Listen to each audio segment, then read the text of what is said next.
여러분 안녕하십니까? CTV 뉴스 박은결입니다. 8월도 어느덧 중반을 넘어섰습니다. 1년 중 제법 긴 휴식을 취할 수 있는 달이 절반 남짓 남았는데요. 이런저런 이유로 아직 휴가를 갖지 못하셨다면 짧게라도 휴식의 시간을 꼭 만들어 보시기 바랍니다. CTV가 여러분께 작은 쉼을 드릴 수 있기를 바라며 8월 둘째 주 CTV 뉴스 시작하겠습니다.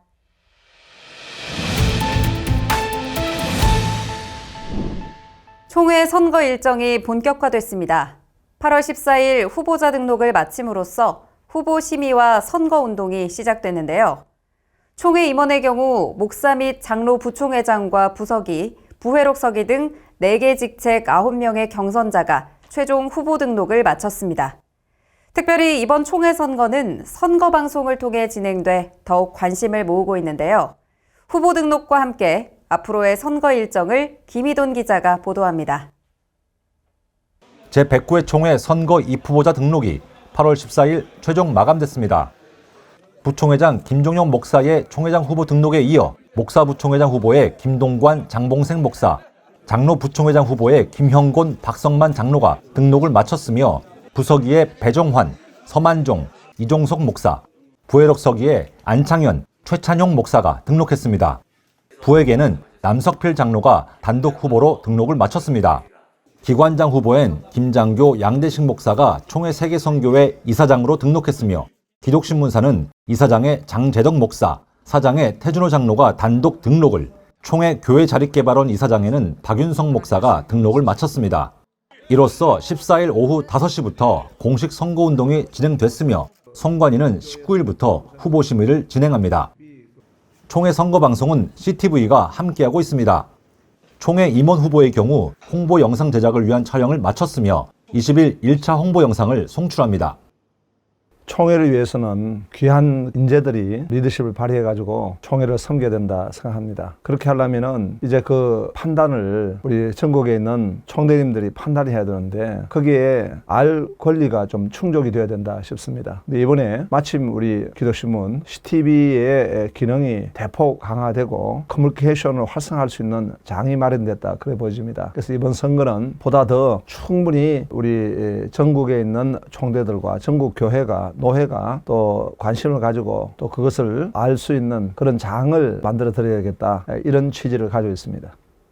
선관위가 주관하는 임원 후보 정견 발표는 9월 9일 11시 충현교회에서 이원 생방송으로 진행하며 경선 후보들의 토론회 역시 같은 날 오후 전문 스튜디오에서 생중계합니다. 후보 토론회는 선거 규정 제28조 2항에 따른 것으로 총회 역사상 첫 선거 토론회가 될 전망입니다. 직접 내가 이 후보자의 정견 발표라든가 또는 홍보라든가 또는 특히 토론이라든가 라고 하는 걸 통해 가지고 이렇게 그 후보자들이 가지고 있었던 비전과 신념과 또 봉사에 헌신할 수 있는 그분이 가지고 있는 여러 가지 내용들을 우리가 잘 판단할 수 있으라고 보여집니다. 우리 총회 발전에 정말 큰 결정적인 기회가 되지 않겠나 싶습니다. 그런 이번 선거관리위원회로 섬기고자 합니다. 감사합니다. 임원 후보들의 홍보 영상은 정견 발표, 토론회와 함께 CTV 유튜브 채널을 통해 언제든 시청할 수 있습니다. 방송으로 진행하는 선거 운동인 만큼 총대들 또한 후보들의 정책을 꼼꼼하게 살필 수 있을 것으로 기대됩니다. CTV 뉴스 김희돈입니다. 초록색 운동장에서 울려 퍼진 어린이들의 응원 소리를 기억하십니까? 지난해 첫 선을 보였던 총회장배 전국 유소년 풋살대회가 올해도 호응 속에 개막됐습니다. 풋살대회는 전국 교회학교 어린이들이 모여 친교하는 시간일 뿐 아니라 친구를 인도해 오는 전도의 시간이기도 한데요. 올해는 33개 교회 300여 명의 어린이들이 참석해 말씀의 은혜도 함께 나누는 의미 있는 시간을 가졌다고 합니다. 뜨거운 대회 현장을 정원희 기자가 소개합니다. 전국교회 300여 명의 어린이들이 깃발과 함께 씩씩하게 입장합니다. 이들은 모두 지역대회를 거쳐 중앙대회에 진출한 각 교회 대표 선수들입니다. 다음 세대 목회부흥운동본부가 교육부흥 차원에서 마련한 총회장배 전국 유소년 풋살대회가 올해도 호응 속에 진행됐습니다. 유소년들의 얼굴엔 당장 운동장으로 뛰어나가고픈 모습이 역력하지만 먼저 예배를 드려야 한다는 걸 잘 알고 있습니다. 예수님 나의 주님으로 영접하여 믿는 사람은 지금 죽어도 천국 갑니다. 우리 죄를 다 받으셨기 때문에 예수 믿는 사람은 지금 죽어도 천국 가요. 할렐루야. 예배 후 대회 선언이 이어지자 대회 분위기는 더욱 고조됩니다. 2024년 제2회 총회장대 전국 유소년 풋살 중앙대회를 시작하겠습니다. 하지만 중요한 순서가 아직 남아 있습니다. 바로 전도 집회입니다. 전국 유소년 풋살 대회는 교회 다니는 친구만 오는 대회가 아니라 그들의 전도로 참여하게 된 어린이도 많기 때문입니다. 집회 후 드디어 운동장으로 향합니다. 총회장 목사님의 시축이 끝나자 일제히 경기가 시작됩니다. 섭씨 30도를 훌쩍 넘는 폭염도 선수들의 열정을 막지 못합니다. 햇살도 따갑고 갈증도 나지만 친구들과 함께 뛰는 시간이 즐겁기만 합니다. 팬데믹 상황 가운데서도 풋살이 있는 교회들은 성장했어요. 사실 이렇게 뜨거울 줄 몰랐어요. 날씨나만큼 이 열의가 대단해요. 지금 작은 교회들 어떻게 아이들을 전도해서 또 여기에 함께 참석하게 할 것인가, 이것이 저희들의 연구 문제로 지금 남아있거든요. 이 일로 인해서 우리 교단뿐만 아니라 우리 한국 교계 외에 다음 세대가 다시 살아나는 그런 기폭제 역할이 됐으면 좋겠습니다. 이성화 본부장의 바람대로 전국 유소년 풋살 대회는 교회 학교 활성화는 물론 어린이 전도에도 의미 있는 열매를 맺고 있습니다. 축구란 매개를 통해 교회를 찾는 유소년들이 늘고 있기 때문입니다.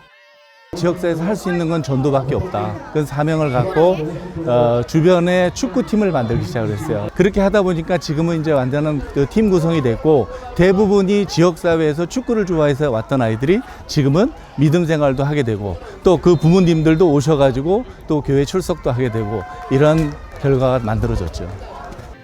지역교회가 당면한 위기 중 하나는 다음 세대의 급격한 감소입니다.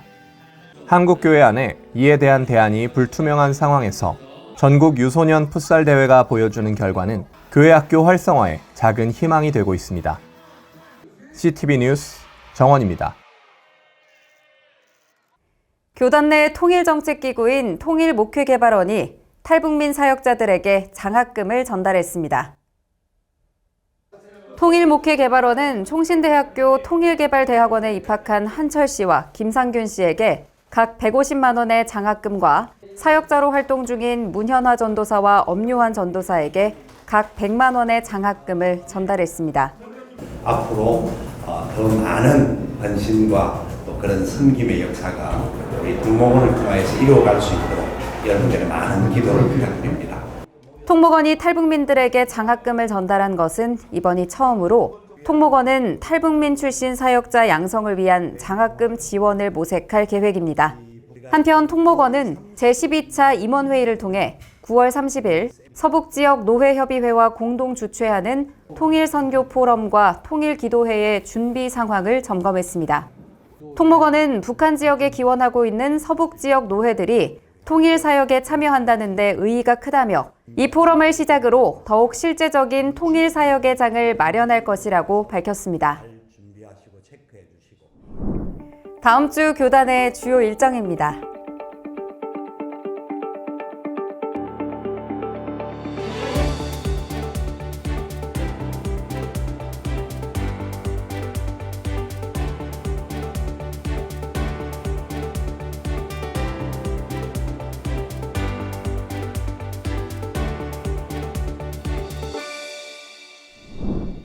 이번 광복절을 맞아 서울 송파구는 태극기 달기 캠페인을 가졌다고 합니다. 언제부턴가 국경일에 태극기를 다는 가정이 크게 줄었기 때문인데요. 태극기가 없는 가정에는 무상으로 배포를 해주기도 했답니다. CTV 뉴스 구독자 여러분께서는 이번 광복절에 태극기를 다셨나요? 파리올림픽 기간 동안 우리는 큰 감동을 맛보았죠. 태극기가 개양대에 오를 때마다 벅찬 감격을 여러분 모두 느끼셨을 텐데요. 그 마음만 있다면 태극기를 다는 것은 그리 어려운 일은 아닐 겁니다. 올해는 2번의 국경일이 남아 있습니다. 그때는 마을마다, 집집마다 태극기가 펄럭이기를 기대해 보겠습니다. 이상으로 CTV 뉴스를 마칩니다. 다음 주에는 더욱 알찬 소식으로 돌아오겠습니다. 고맙습니다.